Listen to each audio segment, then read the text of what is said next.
شک ندارم باورت نمیشه این میکاپ صورتی گوگلی دخترانه رو فقط با همین 5 قلم متریال گلدن آی انجام داده باشم. بیا بریم بهت یادش بدم. معمولا از یک کرم پودر سبک باید استفاده کنی. این دیدی کرم گلدن آی واقعا معشره، خیلی فینیشینگش نچراله و کامل روی پوست میخوابه. علاوه بر سبک بودنش با اینکه دیدی کرمه کاملا هم صورتو کاور میکنه. لکه های ریز صورت منو ببینید قشنگ کاور کرد.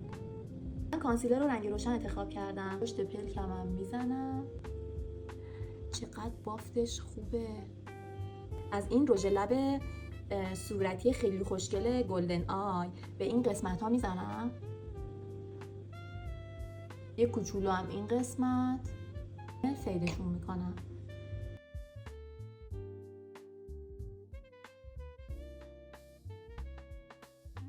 انگار که یه فیلتر رو پوستت انداختی. همینقدر کاورش مخملی و نچراله.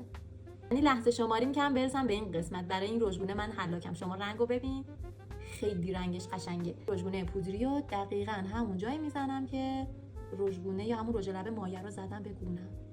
ته براش روی سیب گونه روی بینی هم میکشیم. یه مقدار از کانسیلرم برمیدارم، میزنم به گوشه داخلی چشمم. کاملا فیدش میکنم روی پلکم. رژگونه خوشگل صورتی رو به پشت پلکم هم میزنم به عنوان سایه.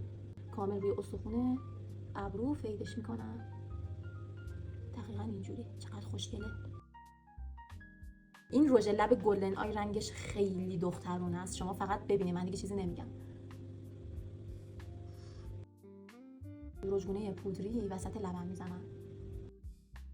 اینم پایان میکاپ صورتی خوشگلم با محصولات بی‌نظیر گلدن آی.